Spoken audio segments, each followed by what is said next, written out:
Hello, you're listening to the Neil Lamptey Show. My name's Joey, and I'm joined by Paul. All right, mate. And by Neil. Hello.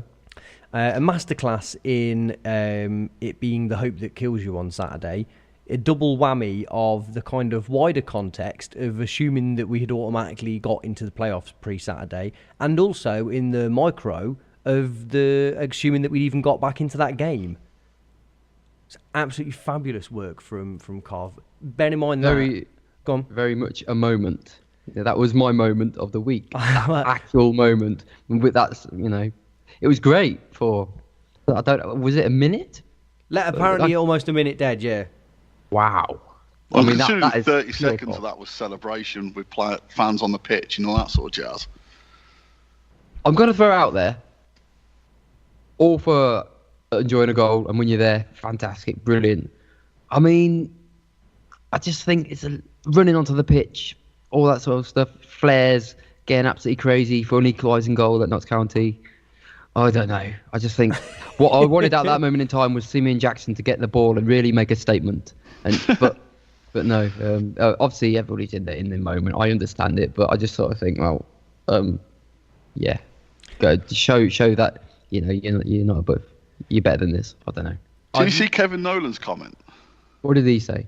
He said something along the lines of sort of, obviously Notts County's home form is pretty good over the last year, 18 months, whatever. And he said, you could see by their celebration how much getting a goal here means. And you're like, no, don't. We'd have celebrated that if we'd have scored that goal anywhere in the country. It was at Notts County when there was 4,500 because you've got a big enough ground for us to get in there. We would have gone that apeshit if we'd have scored that goal at Stevenage because of what it meant at that moment in time, the way we'd played, the whole the fact it was at Notts County didn't even enter my head when Ponticelli sort of backheeled it into the corner of the goal. It was like you didn't think, we're at Notts County, I better celebrate madly now. It was like, fuck, we've scored, we've equalised, this isn't going to be a disastrous day. Yay, let's go mental. I get that actually. That's because that's natural. That's not like you're not consciously thinking. That's just how you feel in that moment, and that's how you react. You see, I like that. I don't like the whole running onto the pitch thing, but that's just me being a stickler to the rule. I just think like the flares and the running on the pitch, it just keeps happening now, and it's like been there, done that with the flares. Yeah, it was good fun for a laugh, but now just give it a rest.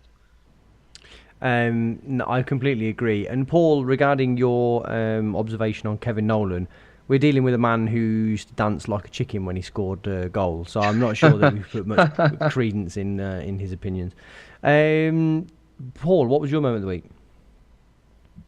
I think there's many things we're going to discuss during the game. I think, as Neil says, I think you've got to go with Ponticelli scoring his first league goal. And when you watch it on replay, you realise it's literally like an inch in front of the goalkeeper. But it's one of those things where he doesn't know whether to stick his hand out or his foot out. And by the time he's sort of brains engaged, but one thing I felt quite sorry for Ponticelli is not many people actually celebrate with Ponticelli. Yeah. Not many of the players. They legged it over to the side, didn't they? What a shame for him. He's just scored a back heel into the net to equalise, and everybody's running over. Like Doyle was just going mental in front of the fans. It's like, give this guy a hug. He's just scored a goal for crying out loud. But I think it was a case of, because that happened, I was almost unsure that Ponticelli had scored because... Yeah. I was expecting him to get mobbed, and the fact that no one mobbed him, it was like, did he do what I thought he did? Because the players don't seem to be reacting to him. But yeah, we'll get on to the whole goal celebration and the players in a bit because I think it is quite interesting. I'm going to go for a goal celebration related moment of the week as well. I had thought that dive of the week would go to Johnson Clark Harris during the course of that celebration, where he just falls down like a sack of shit. Unless one of you two can decode what happened in that incident. I need to see this back. I've read a few things people mentioned there. What actually happened? What happened was someone went near Johnson Clark Harris and he fell over.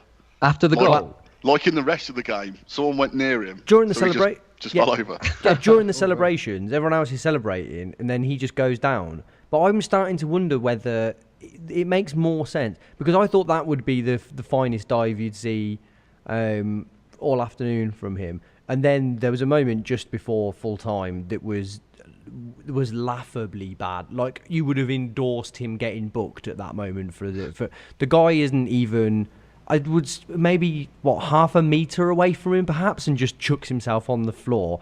I've been quite pro Johnson Clark Harris up until this point, but it's a couple of games now where he's restarted to grind my gears. I don't know whether he's getting tired or what, but there's no excuse for this really embarrassing, like really low quality chuck yourself on the floor. The touchstone is always Richard Keogh in terms of diving, and Keogh was a laughable diver, but he was always believable in it. There was authentic, wasn't he? Like you knew it. He always got away with it because you could see, if you were a Cov fan, you knew what he was doing, but you could see how a ref might not have been briefed on the fact that you've got a right back that chucks himself on the ground in his own penalty area. Like, it's a pretty niche thing to do. But the Johnson Clark Harris just recently just seems to be like he's malfunctioning, like his batteries have run out, and he's just sort of, it's very, very, very strange. I mean, I'm all for being clever and smart, and like you as a striker do that. But it's just like they come to it's almost every time he gets the ball, his first thought is, how can I win a foul, rather than potentially creating something, actually actively pursuing a goal. It just seems every single moment is now this.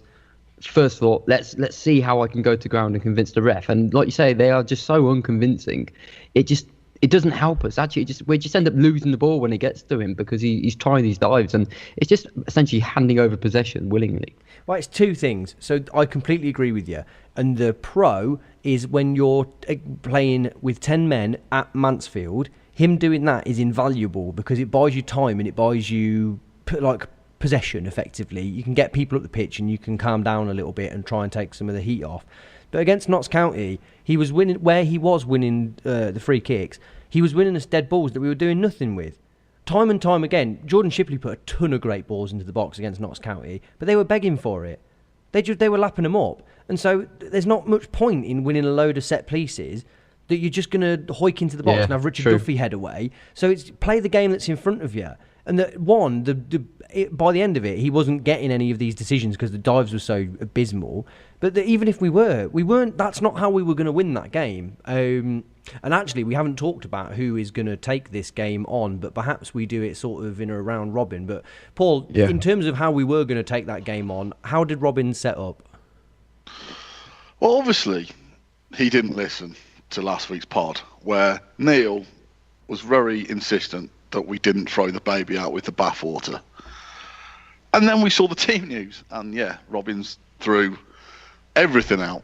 He brought Stokes in and Shipley on the left, so that took away wing play and creativity. He brought Davis in at centre-half, which wasn't, out of all the changes, that was the one that sort of struck me as being the most sensible, because Hyam was abysmally bad, and I can sort of see that one. He brought Kelly back into the midfield, and Robbins does like doing this, where players aren't even in the squad are suddenly back in the first team. And I don't know why Kelly wasn't on the in the squad on Monday, but if he wasn't fit, it seemed like a bit of a jump. But we know that ideally Kelly is going to be playing every game in centre midfield, so he shunted Bayliss to the right, and Peter, I think we all now call him the scapegoat, Vincenti, was dropped altogether.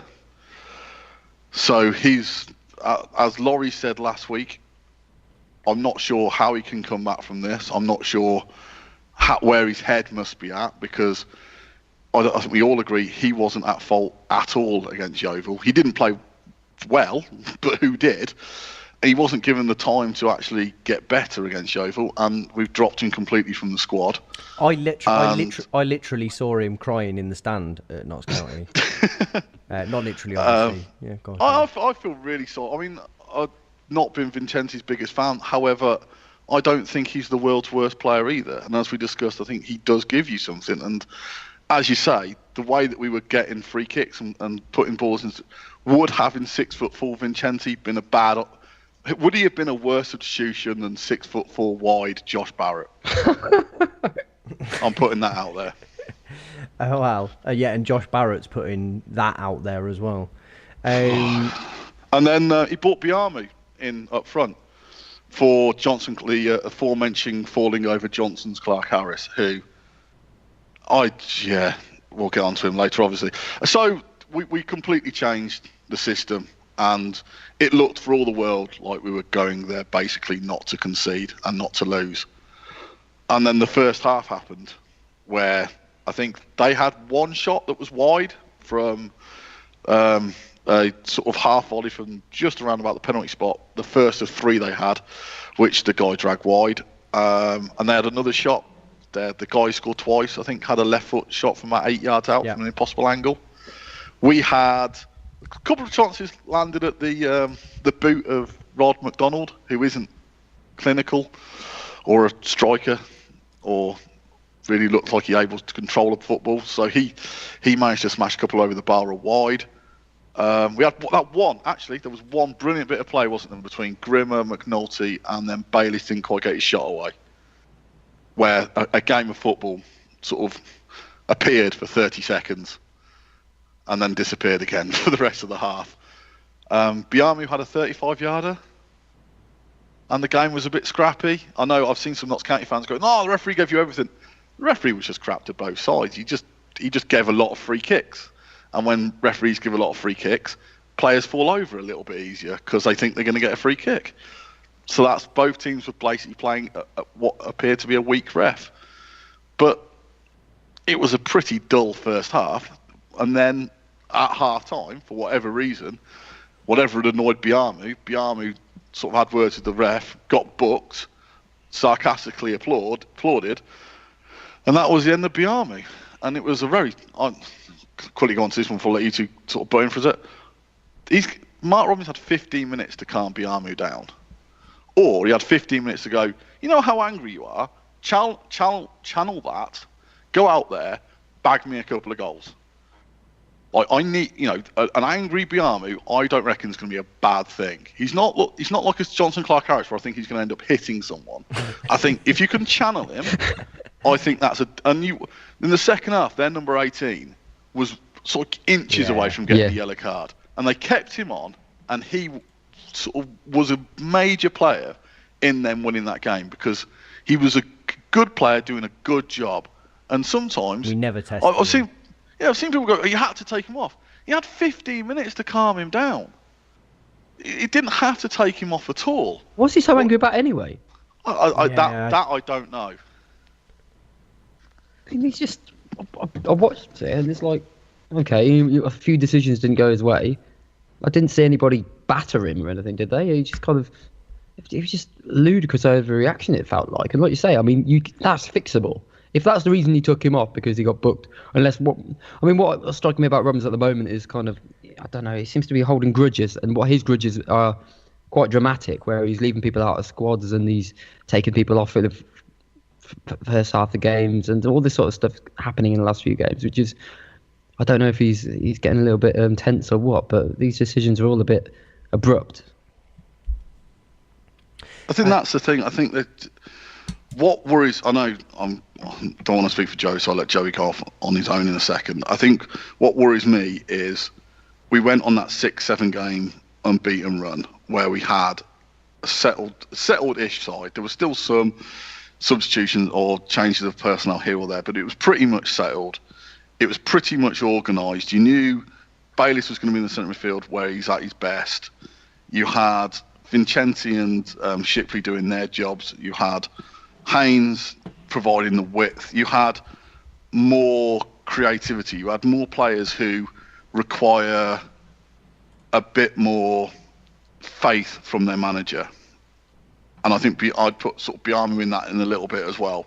But definitely sort of Vincenti, Haynes, they're players who require a little bit more faith. I think what happened after the Yeovil game was he panicked and he went back to players who are more stoic, who are more, in a way, reliable.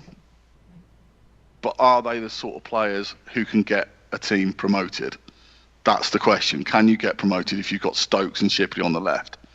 Can you get promoted if you've got those on the left with Kelly and Doyle in the centre midfield? Because we still need to win at least 3 games, I think, to get in the playoffs. And has he just gone back too far? And the most amazing thing about it is the fact that if you actually look at it, I think we all class Robbins as being quite a defensive manager, we've still lost about 25% of our games this season. So it's not even like we're that good at being defensive or being solid. We still lose more often than not in those situations, especially more, we lose them more than we draw anyway.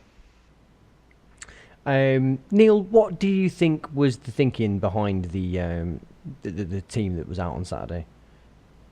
I think, as Paul says, it felt to me like panic.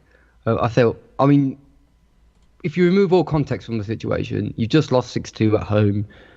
There's logic there. You can suggest, okay, as a manager, you've got to shake it up. But place context back into the situation. And when we all watched that game, we realised it was ridiculous. I mean, some of those goals weren't down to tactics or the fact that the team unit wasn't working. It was just a ridiculous sequence of events which conspired against us. And it was a one-off. It was an absolute freak. We don't lose 6-2 this season. You know, we're not going to lose 6-2 again this season.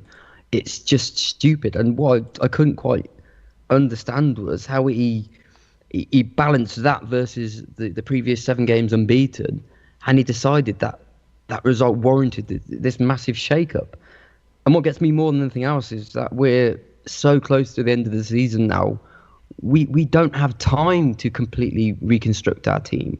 We can't go with guesswork, and we definitely can't go with things which we know haven't worked in the past. So things like Bayless on the right-hand side, which it's maybe worked, and by work I mean we won the game twice while he's tried that. He keeps attempting this, and all we do is nullify our single creative threat in the middle. He can't play on the right. It's not for him. It just doesn't suit his game, and we do that. And then the other sort of changes within there, where you've got Haynes, who's been playing well, and he had a less than good game against the Oval. He's completely taken out of the squad, and we revert back to Stokes. And you just sort of think, you're making all these changes based on one game.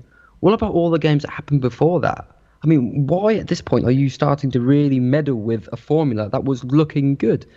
And you lose a game. That happens, fine.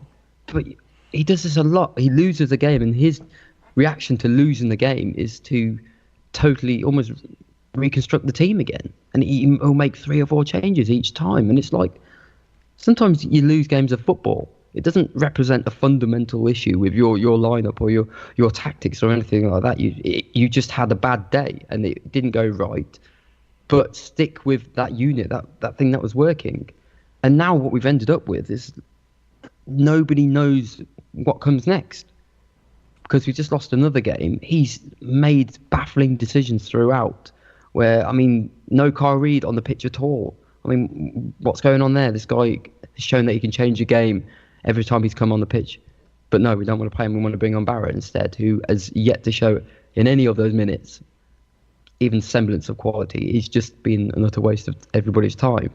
And I mean, this is what gets me. It's just because he's got all the data and all the evidence over the last month as to what's percentage-wise probably going to work for him.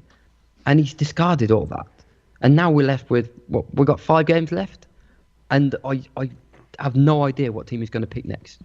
And I don't like that one bit. I like to feel like there's a go-to unit that we can kind of rely on and sort of say, well, you've got 5 games left. We can rely on you guys. Let's go out there and get some wins out of this. But I don't think he knows. I think he's showing signs of real panic at the moment, which we cannot afford panic. We need someone who's going to lead us through this, not someone who's just going to throw a load of nonsense on the pitch and hope it comes together. I'm not overly convinced it is panic. Paul, you can use this as an opportunity to have a go at me, because this is the sort of thing I usually have a go I'll at try. you. Yeah, this is the sort of thing I usually have a go at you for, this sort of like conjecture. But it doesn't help but feel to me that we won those games with that team that was out. But it's not the team that he wants to be successful. The team that he wants to play and to be the team that wins is the one that's out there on Saturday. Is Stokes rather than Haynes, Kelly and Doyle in the middle. Do you see what I mean? Yeah. And Johnson, I think, as well, and I think that goes for Biamu as well, who started, but then it feels like he took the earliest possible opportunity to get Johnson Claris back on the pitch, who I think he prefers. And I think I'm really worried that he just fell into that team that was winning those games, and actually he kind of doesn't trust that team, And at the first opportunity he's had to completely go back to what he feels more comfortable with, he's done it. And that we'd credited him for saying, he talked about, you can see there's a shift in the player's mentality. And we'd said, well, actually, it felt like there's a shift in his mentality. It was a really welcome one, that slider that goes between defence and attack had been nudged up towards attack a little bit. And it had cost us the odd goal, but actually it had been worth it because we'd been scoring more. And now it feels like it feels like almost that team, it was forced upon him through circumstance, and now he's got the opportunity to go back to the one that doesn't work. He's just going to do it because why? Because I guess because he feels like it's more stable, but that empirically it's not as productive. You're totally right in the sense where I think he has panicked into this decision. He's desperate to get these players back onto the pitch, but that to me just shows a real sort of imperfect understanding of how football works and how often you will stumble into a cohesive unit which works for you. And please do not make me invoke Jamie Carragher left back for Liverpool again, because I do it too often. But that is just symbolic of something which may not on the face of it work, but it actually did work. And as a manager, you should feel absolutely lucky to stumble across something, because ultimately that's all they are doing. You're trying to put together a team which will work for you. I don't care. You can plan all you like. We've had Stephen Presley plan to the nth degree, or what his starting lineup for the season is going to be, and all these tactics and everything. That hardly ever works. All you end up doing is you then have to tinker with it. You have this perfect plan, and then things don't work, and you have to adjust. So this idea that he's so desperate to get these players in, and I completely agree. I think that's what he's trying to do. But to me, if he's doing that, he needs to have a real think and a look back at the teams that have worked for him this season, because barely any of those times that we've won these games have been kind of a perfect team or his perfect example of a team. This idea of getting Doyle and Kelly in the middle and trying to play Bayliss at the same time, which individually, okay, you probably do want all three on the pitch, but it doesn't work. And we've seen this at big examples like with England, where we've tried to shoehorn loads of players into the team because individually they're all good. But if as a system it doesn't work, why are people so stubborn? Just get a grip. If you look at, one of the big issues we have at the moment is we're going into the last 5 games of the season, and he has no idea who his best right back is, or in right midfielder is. He literally hasn't got a clue who he's going to play on right midfield against Crawley, unless he's going to keep Kelly and Doyle and play Bayliss there and hope that Bayliss has the sort of impact that he did have from that position against Wickham, which is, we can all have those one-off things where it works once and then you hang your hat on it and going, well, it worked once, therefore it's a bit like Ponticelli coming on the right midfield and grabbing that goal, and you go, I'm going to try that another 20 times. He might not score again from that right wing position or right midfield or right attacking position, because something can happen once doesn't mean it's the best solution. And I think you look at it, he's discarded Devon Kelly-Evans, fair enough, whatever you think of him. I think if you look at his stats this season, he's been involved in 10 games from the start. We've won 7, drawn 1 and lost 2. I don't think he's had some alright, he's had some bad performances. I don't think he's been enough to be completely discarded how he has been. We said Vincenti's been discarded. He's not really, you never tried Barrett on the right. We only ever seem to see Barrett on the left. I can't see why that he couldn't be tried on the right. It's not like he's having an impact on the left. The other option, when I put it out there, people were talking about putting Shipley on the right so you can have Reed on the left.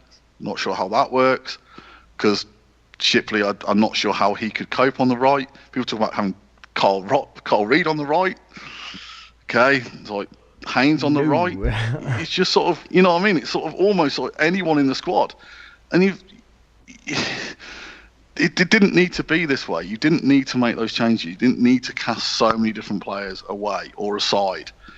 I completely 100% agree with both what you're saying. I think he has his players. Ideally, Kelly would never have got injured, and we'd have had Kelly and Doyle all season, and then we would never have seen Bayliss. But I don't think if Bayliss hadn't been in that, if Bayliss hadn't played this season in the centre of midfield, we wouldn't be in the playoffs. I think his emergence has been absolutely key to us being a better side that wins more games, especially after Jody Jones got injured, because otherwise there's no creativity. That was the transition, wasn't it, those two? I mean, it was just fortunate that we found another creative player post Jody Jones. If he'd not, like you say, if he'd not come in and we'd lost Jody Jones, you do have to wonder where we'd got that from. And then, I mean, we sort of go on to the second half now. I mean, within a minute, they'd forced a save out of Burge, where the ball went in between that channel between Davis and Grimmer. The guy got a decent shot away. And it was a bit of a bitty second half. I think they apparently the stats say we had more passing. We had a lot of passing where Doyle passed the ball to Stokes, who then passed the ball back to Doyle, who then passed it to McDonald, who passed it to Davis, who somehow managed to give the ball to a different Coventry player sometimes. And you're like, that's not, it is possession. It looks good on the stats, but we're not going anywhere. Notts County then had a couple more of those half volleys from just around the penalty spot. One that the lad crashed onto the post. No, that was what they'd already taken the lead on. Then they had a corner. They put the corner in. Grimmer goes for the guy. I know it's a foul. It's a foul on Lee Burge. Whichever way we try and carve this up, it's a foul on Lee. You show me any other team in League Two who leaves their goalkeeper against an opposing player one-on-one. No one else does it, because they know that the player's going to foul the goalkeeper. Yeah, the player shouldn't do it. Yeah, it's a free kick. But you never put yourself in a position where that can actually happen. You always make sure you out-muscle it. And that's just basics. It's basics defending. And I sort of agree with Robbins when he comes and goes, we conceded enough from the set piece. It's not good enough. That's fine. We've scored one goal directly from a set piece this season, and only another 2 from the second ball in from a set piece. It's not like, what was the goal we scored? Grimmer against second game of the season. That was months ago. Grimmer is the only defender to have scored for us this season in the league, and that was that one header against Grimsby. Our set pieces, both defensively and offensively, are poor. Now, I'm sorry, you can blame all the players all you want. That is down to coaching as well. We don't defend corners very well. We didn't defend that corner very well. And they went 1-0 up. They then hit the post with another half volley. Then Shoramiobi has one which he put wide. And then we made the substitutions. We took off Bayliss and put Ponticelli on the right, which I know it worked out. I still disagree with. Yeah, I'd have taken Kelly off. I'm with you on this one. Just because he scored that, people will probably get powers from this. Just because he scored that goal doesn't make that a correct decision, I don't think. Well, it's almost not. But how do you keep Kelly on? And this is my big issue. And I know but Kelly had the shot that led to the goal. That's fine. However, there was a spell in the second half when we were chasing the game. The ball comes to Kelly, who had no one around him at all. Literally 10 circle of 10 metres all the way around him. The nearest person to him was Tom Davis. He could have turned round and, being the professional central midfielder that he is, assessed his situations. What he did first time was pass the ball to Tom Davis. The last person I want in the Coventry shirt with the ball at his feet anywhere on the pitch is Tom Davis, who then tried a 40-yard missile to the right wing. He absolutely belted this ball. And you were like, A, what sort of technique is that? B, what is that? C, Kelly, why have you passed the responsibility on to Tom Davis? You're the central midfielder. You could have carried that ball 5-10 yards and reset us and got us going again. And that's the issue we have. Kelly doesn't provide what Bayliss does. And then amazingly, can I just pause it a second? And I just don't want to. I wanted to talk about Tom Davis's long balls at some point, and now seems like the time to do it. Have you ever seen anyone more accurately shin a ball 60 yards? I thought he played 3 long-range passes in the second half that came off what looked like somewhere between his ankle and his knee, but that were inch perfect. But that it was bizarre that something could be hit so poorly and so accurately. It was like that's how he was taught to hit a ball. I run him on free kicks. I was watching him pre-game against Yeovil, And I like to watch all the people try all their techniques and all that sort of. Everybody's trying the Ronaldo free kick, and I forgot who he was. And I was watching this what seemed like a young guy, actually like leathering the ball, and only him and Shipley could really get any real purchase on it. They were getting loads of power. I was like, this guy's brilliant. He must be a youth team player, a youth team midfielder. Get him on free. And then I realised it was Tom Davis, and I was mistaken. But yeah, that's like when I wanted Jordan Willis to take free kicks. That didn't work out either. I don't want it to be. I don't want it to sound like I'm being cruel to him, because actually I thought it was a massively Tom Davis game, and that his ability to just put his face onto anything that moves was really, really useful. And I thought he played pretty well generally, but I was really because it was a weird thing to happen, because as soon as it left his shin, you were like, well, that's not going anywhere, and then about a second later you were like, oh wow, it really is. Sorry, Paul, I interrupted you. To carry on. No, that's fine. I just forgot. Then we equalised, and we all went apeshit. And the problem is, the players all went apeshit. And you're like, I know it's a big thing, but as Neil said earlier, we equalised against Notts County. It wasn't the winning goal in the World Cup final.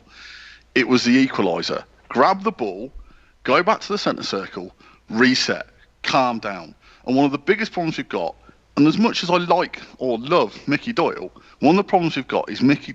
I don't know who played alongside him at Portsmouth last season, but whoever played alongside him must have been like the level-headed guy. Because yesterday, again on Saturday, in the first half against Notts County, he tried about 8 elaborate through balls.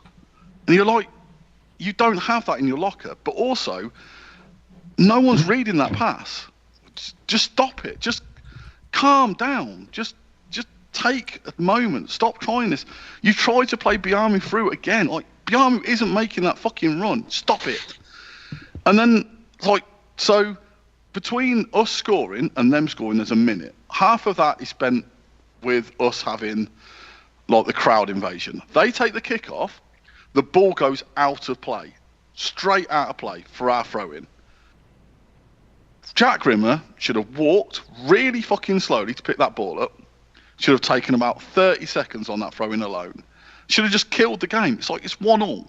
Yes, winning that game would have been good. However, a draw isn't a catastrophe. A draw is still a good result. For me, the game was always must not lose more than must win. We've got back into it. It's 1-1. There's still 5-6 minutes to go. The fans are still going mental. You've got time to reset and go for another chance. But what you need to do now is keep calm. Oh, fuck, they've scored again. And you're like, do you learn nothing from the Oval game where we were 2-0 down? All you had to do was, and this isn't me having a go at Grimmer, it's just Grimmer happened to be the person who picked the ball up.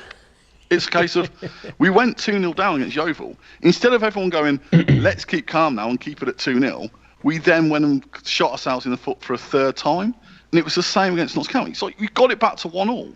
All you've got to do now is see this game out. You're likely to get another chance because Notts County aren't that good. But what you must not do is you must not concede. And this isn't the first or second time. Did the same against Colchester away as well. It's just like you're throwing away points. It's not, as I said at the Colchester game, it's not game management. It's season management. It's about league position management. It's about a case of you're 2 points behind Notts County at this moment in time. You concede again, you're 5 points behind Notts County. Not only that, you're only 2 points ahead of 2 teams who can overtake you. So fucking just don't lose this game. That point could be valuable at the end of the season. Why are you risking that? Oh, fucking... And it's just... Of all the things that made me really angry in that game, and there were a lot of things, and some of them Robbins did. It's like some of the decisions that Robbins made, I still can't get my head around why he brought Barrett on over Reed. I can't get my head around why Johnson Clark-Harris keeps throwing himself to the floor. I can't get myself head around just how poorly we played in the first half and how sort of just we couldn't cope with the sort of after the Oval game. But what really annoys me is the fact you got back into this game. You've got it to 1-1. All you've got to do now is see this out, because that's what you needed to get out of this game. You needed to get our result. And the way that they celebrated that equaliser, it was almost like you're not mature enough. And that includes Doyle, who's 35. It's like you celebrate all that when you scored the winning goal. It's an equaliser against Notts County in a game that there's still 5 more games to go after this. You can't let your emotions get that far away from you. We can, as fans. That's what we're there for. We're there to have that roller coaster ride of emotions. But as players, you've got to be sort of intelligent enough to say, hang on, calm down, let's just see this out now. And they can't do it. And that's what worries me. If we do get into the playoffs, what's to say they won't just like throw it away, losing 3-4-0, because they can't mentally cope with that. And it's not the first time this has happened under Robins, as we always go back to that Crew semi-final where you just take a 2-0 lead or a 1-0 loss. You don't have to. It's a 180-minute game. You don't have to. You're not going to win it in the first 45 minutes. You've got extra time and all this sort of other jazz. Just make sure you don't lose it in that time. And we lost that game, and it was just ridiculous. We didn't need to lose that game once we'd equalised. I do think that sometimes we can be, and hear me fully out on this one, I do sometimes worry when I think back about the conversations that we have on here about being too hindsighty. But this is one where it really feels like I don't think there's an element of that in this. I just think that the right from the team selection, you were like, this is not going to be good. And then all of the decisions through the game, the way that it played out, the failure to capitalise on... We talked about the fella in the middle, the number 18. We haven't talked about something that we banged on about for hours afterwards. I think we mentioned it slightly, but he was on thin ice, weren't he? And we never tested him. We never put Bayliss through the middle, or we never did anything to... There was never anything targeted that said, run past him, make him put tackles in, he's got his head has gone completely. Now let's get him off. And you just thought there was a load of different things of game management that you just thought, are we watching the same game? Because you're not doing the stuff that feels like you're trying to exploit a victory out of this. And that thing of Shipley just keep whacking balls in from deep. God bless Shipley. His delivery was awesome, but we were getting nothing out of it. So why don't you change it? He talked as well about in the post-match conference in conflicting terms by saying that he didn't bring Kyle Reid on because he needs some time to get the ball out of his feet before he gets the ball in. And then he immediately said afterwards, we also needed penetration and somebody to get to the byline. You were like, well, that's Kyle. That's like literally, it's either Reid or Haynes. I'm quite surprised at how placid all three of us have been on this so far, and I think it's probably good that we've not just come on and sulked and ranted, but that I was properly pissed off. And I'm really conscious as well that we've done this off the back of that 6-game run that was pretty decent. And I don't want to keep going from being suicidal when we lose 2 games and on top of the world when we win 2. But this is something else. It's the combo, isn't it? It's the combo of all the things. I mean, we predicted it the week before. That we just like we were looking at it, thinking, right, just don't lose your head. Don't go mental. You know, recognise. You know, we lost the game. Okay, if you really do feel like you need to take Hyam out because his confidence might be gone, do it. But don't dismantle everything that we've just been working for to provide this opportunity. Like 6 games to go, you've developed this momentum. That one game doesn't have to kill everything. So it was just my issue at the weekend was it was just questionable decision after questionable decision, and that there's only so much of that you can take. Because I'm the first to say I think any team on any given day can win a football match. So I'm all for going a little bit left field, trying something different. It's fine. You can still win. I try not to judge starting lineups for that very reason, because everything comes together on the match. You just don't know. But at this stage in the season, there's only so much guessing you can do. I always refer back to another quote I heard in the Apollo 13 film about work problem. You're only going to make things worse by guessing. And that's exactly what he was doing. I mean, there's just so much guesswork going on, when actually we've got reams and reams of sort of hindsight to go back on. Carl Reid is showing that he's a great sub. He comes on and he does a good job. Utilise him. We've seen that Haynes and Shipley work well on the left-hand side. They didn't mess up against Yeovil. He dropped Shipley for that, even though all the previous games, that left-hand side was working. We had references where we could go back and say, look, this worked for us. Maybe let's play the percentages here. Let's refer back to the things that worked. and he didn't. It was just step-by-step things. Every decision baffled me.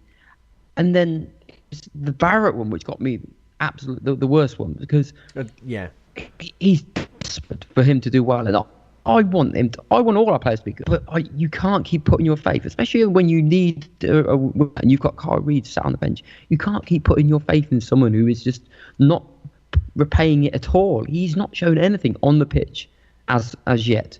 Why would you risk that? We needed to get something back out of that game, and you're throwing off the dice is to put someone on who is yet to do anything. I mean, that's Hail Mary and some. That was bonkers. But I mean, also, isn't there basically there's reality, and I know a lot of people don't really like this, but I'm going to put it out there anyway. Mark Robins is an average manager. He's never won promotion. He's never finished in the playoffs. This is unknown territory for him as well, and he is sort of panicking. And when you listen to his post-match interview, for me, he threw a lot of players under the bus. And one of the things that really got me on Saturday in the post-match interview was when he basically went, well, it's a big summer and they know if they don't impress me, I'll be making sweeping changes. That's the spirit. Yeah, and you're I like, know. If that was my boss, you'd be like, well, fuck you then. If I get promoted, you're going to get rid of me. If we don't get promoted, you're going to get rid of me anyway. But not only that, what really frustrates me over the last couple of games, even in the run where we went, there's no denying, even in the 6-game run, there were still poor performances like Barnet at home. And it was like, those are the games where he unnecessarily tinkered with the side. As we all said, there is a system that works. Shipley and Haynes works. Reid and Haynes doesn't work. Reid coming on to sub in front of Haynes does work. That's fine. That's, as Neil says, we have data to back that up. And it's not just one game fluke. It's like 3 or 4 times that's worked. Fine. If you don't want to, if you're worried about Haynes defensively, bring Stokes in, but then put Reid in front of Stokes, so you still got someone with someone on the left wing. Now, as we all know, I'm not Grimmer's biggest fan. I thought he was all right on Saturday, but one thing that came through again was he was our only attacking outlet on the entire right wing on the entire right side for the majority of the game. So if Grimmer doesn't have a good game or doesn't get a cross in, no one else on that side's going to. If you're a team defending against Cough, you know that the Grimmer's our only outlet on that side. You know his crossing isn't the best, so you can give him the free line because there's no one else to take it from him. And with this late into the season, the only benefit so far is the fact that everyone else is just as shit as we are. We might scrape into the playoffs, but I'm concerned of where certain players' mentality are. I said Vincenti, I believe, has gone, so I don't know where we can go with that. Biamu must know that Johnson Clark-Harris is first choice. How do you mean gone? Are we talking mentally or physically? Mentally is in terms of I'm not sure how you can bring Vincenti back in. I disagree with Laurie last week, but I don't see how he can bring him back into the starting 11. I don't see how he could. The response from the fans, but also even if he hasn't, maybe he sat Vincenti down like, look, I don't blame you. But the fact he's the only player to have been dropped fully from the squad from the Oval game after being taken off to 25, 30 minutes, you've got to be mentally strong to deal with that. And maybe Vincenti is. Maybe he is a very mentally secure person. But for me, I know the personality I am. If Robbins came to me now, it's like, look, mate, we're desperate. He'd be like, yeah, you've thrown me under the bus twice. What do you want me to do for you? And I know that's my personality, but he can't go back to people like Devon Kelly-Evans because he hasn't been in the squad for like 6 months. It's just he seems to cut off his nose quite a few times. Same with Biamu. Johnson Clark-Harris knows his first choice. I completely agree with what Joey said earlier. For me, the other thing is we've had a big discussion about this, so Joey knows as well. It did feel like I want Johnson Clark-Harris on the pitch. Therefore, I can use Biamu. I've given you 45 minutes. You're in a bad mood. Therefore, I can take you off. And I basically protected Johnson Clark-Harris, who's got the bigger ego. And you look at Johnson Clark-Harris and you're like, the last 2 games, I'm not really sure what you've added to the team. In fact, there's been a couple of times where I've sort of, it's like, so, but I can't see how Johnson Clark-Harris doesn't start the next game. And he's sort of backing himself into the corner where he's the number of players he can rely on is getting smaller and smaller due to the decisions he's made. If I was Kyle Reid, sat on the bench and saw Barrett warm up, he'd be like, you do realise I've created like 2 goals in the last like 3 or 4 games, yeah? You do realise that I come on and the fans get excited. You do realise he's never done anything in professional football. You do realise I crossed the ball for George Thomas at Wembley. I'm Kyle Reid. Oh, you brought on Chubby again. Oh, I wonder what he'll do. And it's like that. I sound really. I'm not having a go at Josh Barrett. I feel completely sorry for him as well because he's been thrown on in every game with 10 minutes to go, going, rescue it for us then. It's like, what do you mean rescue it for you? And he doesn't get a touch of the ball, and you're like, well, how's this helping him either? He's just a 19-year-old kid trying to make his way in football, and all we're doing is sort of only time he ever gets on is in critical pressure situations where the game's absolutely manic. It's how's he meant to? At least Kyle Reid can adapt. He can get onto the pitch. He can get onto the ball. He can, like Barrett, just wandered around a little bit, not really knowing where to be. And you're like, it's shambolic. But there is still the opportunity that this team can get us into the playoffs. But I think Crawley is absolutely massive. As I said to Joey earlier, Crawley are definitely not the sort of side who are going to roll over and die for us. I don't think they're a particularly much easier team to play against than Notts County. They're a decent side. They went on an amazing run, and then in the last couple of weeks they've dropped off a little bit. But I think the other thing we've got going for it, or the other thing we've got going against us, we're still a name. We're still Coventry City. Every team still wants to beat us. Crawley would love to beat us. Stevenage, when they come to our place, would love to beat us. Lincoln are now. Lincoln are on absolute fire with what's going on with them having won the Checker trade. They're on really good form. The Lincoln game, they could be in the place where it's like, if we draw with Coventry, we're basically stopping them getting in the playoffs. It's like, we have to turn this around. My worry is, it's like, are the players up for it as well? But are they being sort of managed to be up for it? Or are they being blamed for what's going on? Because I don't think that's going to help matters. They've been given every opportunity, though. If you look at that's the one thing that we need to take out of this. I mean, nothing's like terminal. I think at this point they've lost a couple of games, and it's kind of the feel good factor's gone. But realistically, you look at all the teams beneath them. They all.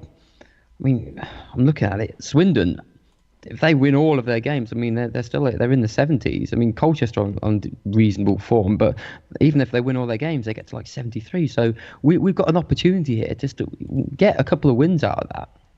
2 wins to get us to 71, and then find another one in there somewhere. I mean, we're not asking for the world here. It's not like they've got to win every single game to get us through to the playoffs. It'd be nice, and to be honest, they should be doing that because we should be, we should be looking to enter the playoffs in good form. But as it stands, there's wiggle room there, and the teams the form beneath them is pretty shocking as well. So if they can't make it this year, there's something fundamentally wrong, especially after that winning run. I mean, I don't know what would be more cruel, like this year or that Mowbray year. I mean, that Mowbray year was really harsh, and I thought, how am I ever going to get into a season again if we managed to throw that one away? But we're far closer this year than we've been before to making something happen. And I mean, it would be probably the biggest upset I've seen if we don't make it this year, because it would just be abysmal.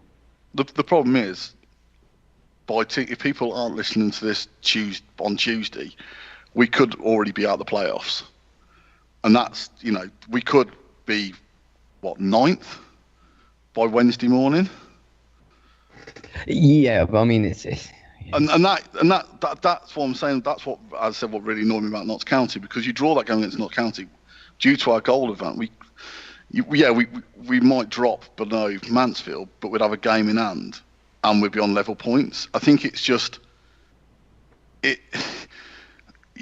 sort of, if we lose, if the results go against us on Tuesday, which let's hope they don't. But I think Swindon have got Yeovil, and Mansfield are away at someone else who's beatable. And then Mansfield, I think, have got Chesterfield at the weekend. There's no... They could. I mean, the amazing thing that's happened to Mansfield since Steve Evans has gone is they really have imploded. They were 4-1 down against Crewe. But as we all know, sort of form, as Neil continually tells us, is transient. They could turn it around. They haven't become a bad side overnight. They're no worse than they were under Steve Evans. It's just something hasn't quite clicked. But they could win the next two, and we could be in deep trouble. I think this is what frustrates me. If we went on that great run, and we never cemented ourselves in the playoffs, and now we've lost 2 games, and we're back in deep shit. And everyone else above us, I can't see. I think the top 2 are set. No one's going to, we can't even. The other depressing thing is we already can't beat Accrington. Accrington will finish above us in the league. We can't catch Accrington. Even if they don't win the Champions, we can't catch Accrington Stanley, which is just fucking mad. Luton are too far ahead of us, and then we might catch Wycombe, but that's highly unlikely. So those 3 teams are definitely in the playoffs. You look at the next Exeter in form, they keep pulling games back, they're losing. Lincoln, as I said, they're on fire at the moment because of what's going on with them. Notts County have been in a pretty bad form for a while. They're 5 points ahead of us. So, unfortunately, there's us and about 2 or 3 other teams are fighting for one playoff place now. And they aren't all going to win every game. I mean, this is the thing. No, I'm not saying they are. So it's to use your kind of analogy earlier around sort of it's not an analogy, it's an accurate sort of season management. There's work to be done, but it's well within our capabilities. We're not asking for anything crazy, and especially given what the other teams beneath us need to achieve. So that points gap. I mean, I'm pretty sure we can discount everybody beneath Swindon. But I don't think any of those others. Yeah, I think that's where it stops. It's Carlisle who are below Swindon. Because they've got to win all their games to get to 73, which that marker, someone in that between us, Mansfield and Swindon, someone's going to get to 73, surely. And we've got the buffer. We've got that 2.1. So it's there. I mean, we do that. We do what you say. We reset. Last 2 games have been ridiculous and unnecessary defeats. We should have got something from one of those games, if we'd approach things correctly.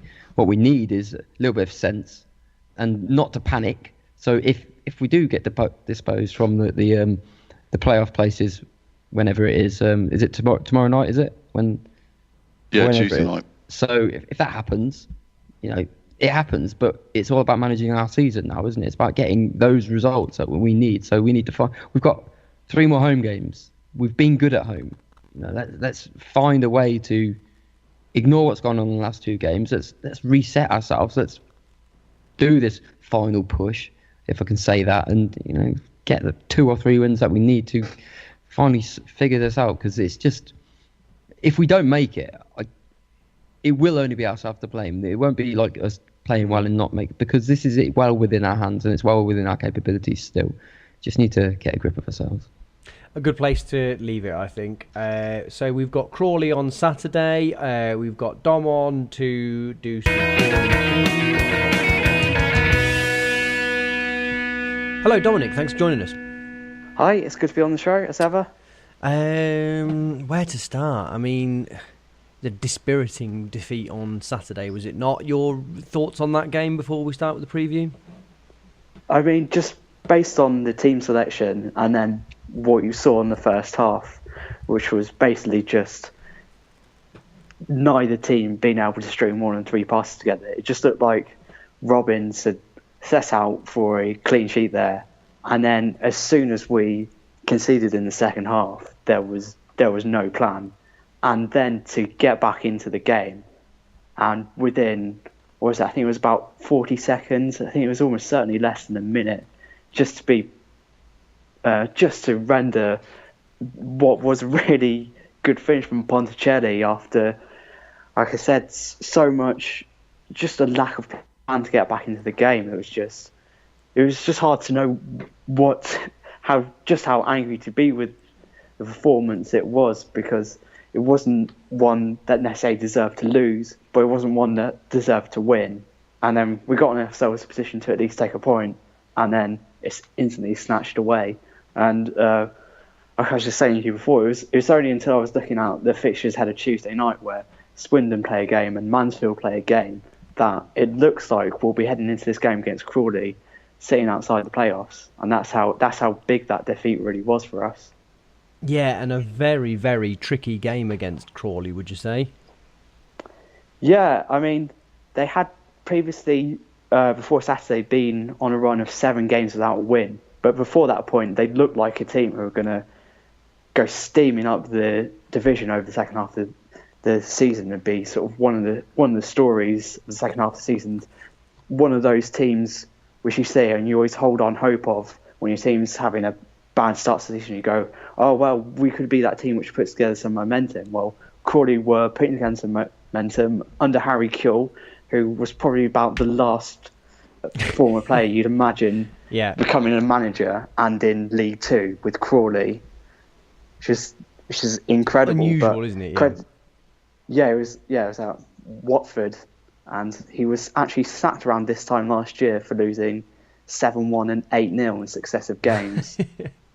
Yeah, that'll do it.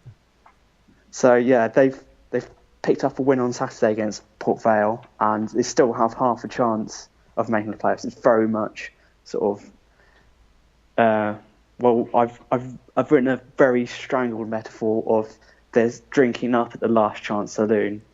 Nice. They might need a few sort of fellow drinkers to stumble and fall on the floor ahead of them before they can get into the playoffs. But looking at the form of some of the teams above them, that could well happen, and they have to win here to preserve that chance in the old saloon. I mean, perfectly tortuous there. Give us a view on some of their players, if you would. So, I think you mentioned that I said last week that Yeovil were a rare side in League Two, which are packed with pacey players.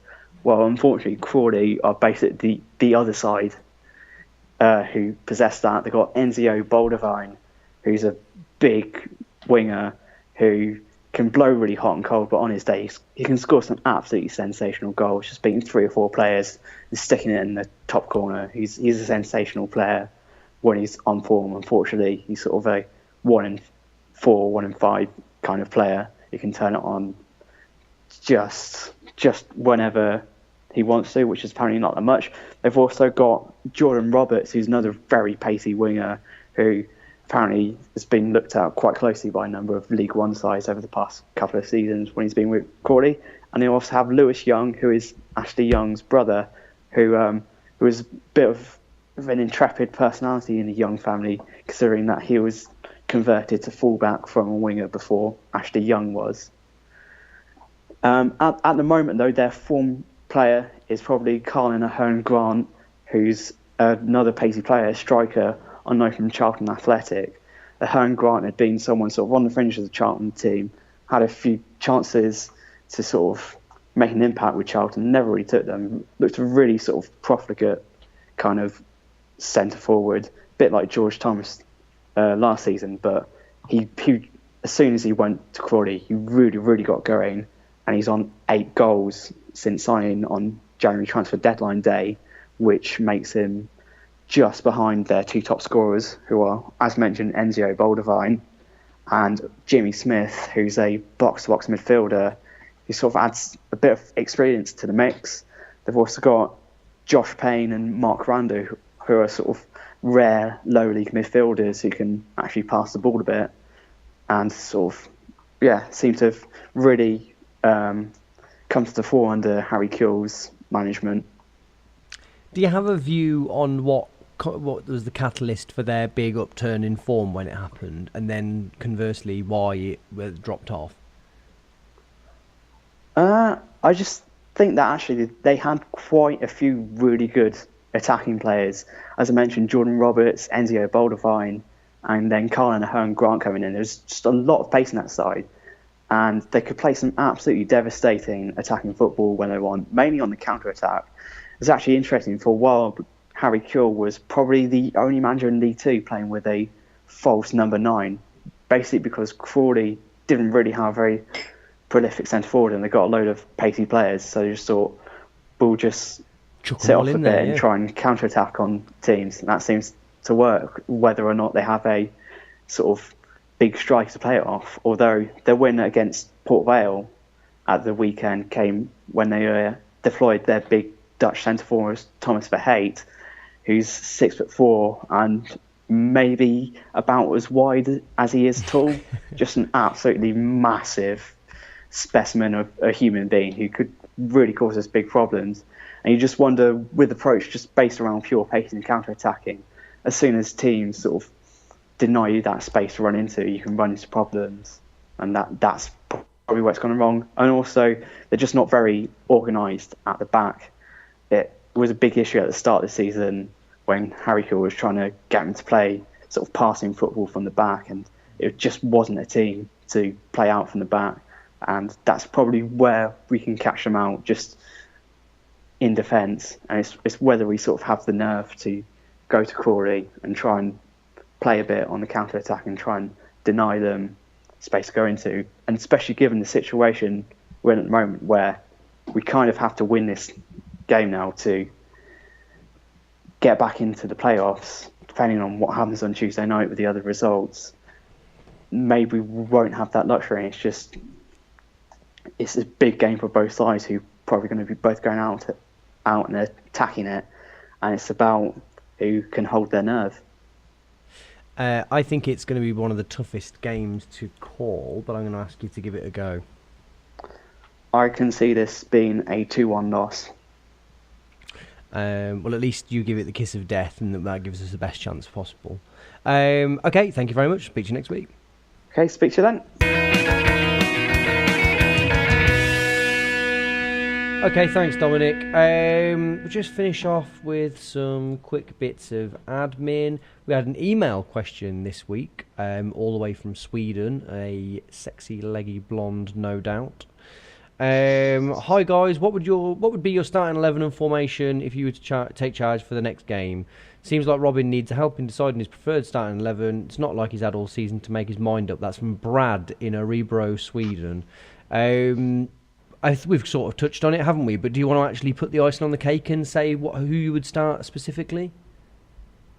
Paul, would you I think my Neil? issue is that right hand side now, because if we're all concerned about what Vincenti, where he is, and the reaction that fans are going to offer him, that kind of renders that one inadmissible almost. So there's my challenge. Other than that, I would revert back to what has been working. I've got no issue with Johnson Clark-Harris starting. I think I'd much rather Biamu come on and finish the game than have vice versa. I think you get more impact that way. I'd put Shipley back on the left. I'd put Haynes back on the left.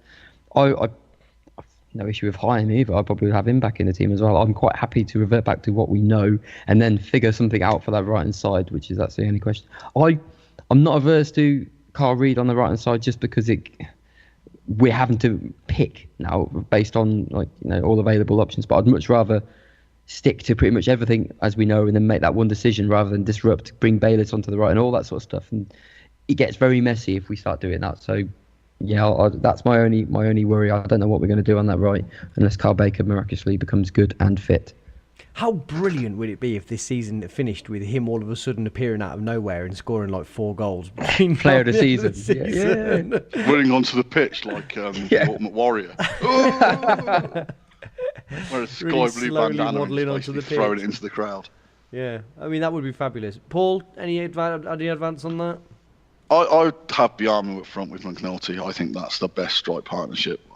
I know McNulty bagged his hat-trick while the first one was definitely Johnson Clark-Harris is on the pitch, but the last couple of games he doesn't look like he's going to score again. I think I'd prefer him and Biamu. I think that works better as a dynamic. I'd keep Davis in. I'm not his biggest fan, but I think he's better defender than Dominic Hyam. Yeah, I'd bring Haynes back in at left back and have Shipley back on the left midfield. Right midfield, I don't know. My problem with Reid is he's so, which is quite ironic considering how much abuse other players get. Carl Reid is so one-footed and he's so one-dimensional where he is literally just a left winger. I'm not sure playing him on the right-hand side would help because I'm not sure he'd know where the hell to go. There again, I wouldn't have treated Devon Kelly-Evans like shit. I'd have kept him. He'd have played quite a few more games for me, so I'd probably put him or have him in and around. And I know some people don't rate him, which is fine. I just think he's okay, and I think he does something for the team, which is why we won quite a lot when he was in it.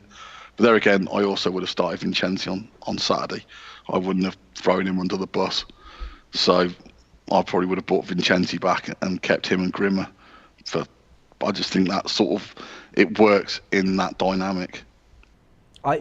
For me, I would play Vincenzi. I just think he offers us a goal. I know that's a really simplistic way of looking at it, but in a team that's not overflowing with goals, I don't think you've got any other choice, really. I think that my guess would be if he played the last 5 games of the season, he'd chip in at least one. And I know it's reductive to talk about it in these terms, but that Kelly won't chip in with a goal, will he?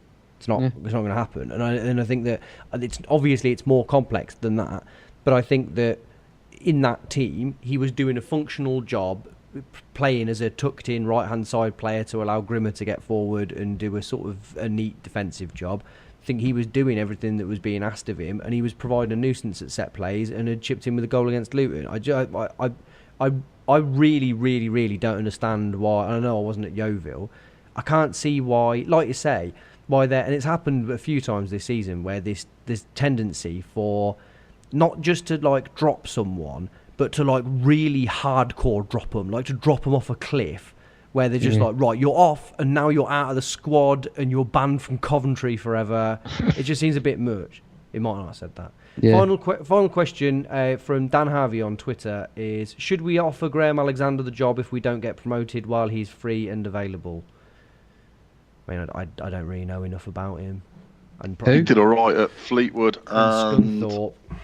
He had Scunthorpe in the top 6. Yeah, and I believe he went for a long run when they didn't score. I remember talking to a Fleetwood fan when he was there, and I don't think his style of football is much more expansive than Robins. It just seems to be a bit more successful in getting teams promoted. But I know there's a lot of people out there who get really grumpy if you talk about sacking Robins. So it's probably best not to go down that route. Not that I'm advocating sacking Robins. I just don't want to have the mud sling at me as being someone who's embroiled in that conversation again. Yeah, we don't need to have that conversation at the moment, do we? No. 5 games ago, still in the playoffs, might be annoying me at the moment, but get us into the playoffs and go from there. I mean, it's all about what we do this season. We can't start talking about sacking someone before they've actually had the opportunity to finish off their job. I mean, there's obviously that spectre's going to be looming over him if things don't go his way these final few games, because he's had it in his gift really to get us sort of promoted this year. So it will be a question if things don't go right, but he's got 5 games to get it right. Well, and then obviously more if it gets into the playoffs. So let's get behind him on that sense. 100% agree. Final thing from us before we wrap up then is the certainly on my behalf somewhat unexpected return of the Football Blogging Awards. Which we have been to in the past, and we've been very lucky in the past that we've had lovely people who have done votes for us on Twitter and on the website. If you go to our Twitter page, is it a page? I guess it's a page. You can just finish it. It's Twitter, can't you? On our Twitter. You go to our Twitter. If you Twitter the tweets, it's at Neil Lamptey Show. You'll see the first tweet on our thing is a pinned tweet, and all you need to do is click on the link in it, and it generates a thing that does a vote for you. You can also go to footballbloggingawards.co.uk if you really want to help us, and you can vote through their website as well as doing the tweets. You might also, while you're there, want to vote for all sorts of other lovely COF people, like The Lonely Season, who is Laurie, who's on here regularly, Dom, who is at Side Sammy, who does our previews all the time. There's Shooting to Win, there's Matty Roper. Also, who else might be in the running that we've seen? I don't want to leave anyone out, but I'll recommend reading the Shooting to Win blog after the Notts County game, because some of the things he said really summed up on things like the Johnson Clark Harris falling over all the time, and how the fans were behaving. I thought he summed it up quite nicely. So vote for him as well and read it, because I thought it was quite a good one. Neil, in case it becomes contentious that I didn't specifically reference you, you said that you're not particularly putting yourself in the ring for it, are you not? Yeah, I don't deserve it this year. I've been too busy. As much as I really wanted to blog this year, it hasn't worked as I anticipated. So probably not worth voting for a dormant blog. Plus, I've won that shit before, man. Too famous. You want to what's it? You're the Fernando Torres of the Football Blogging Awards, aren't you? You're stepping out to give someone else a chance, aren't you? Yeah, on a high. Yeah, that's that. Anything else before we wrap up? No, I'm good. Let's get out of here. Thanks for listening, guys. Thank you, Paul. Cheers, mate. Thank you, Neil. Thank you. And thank me as well. Bye.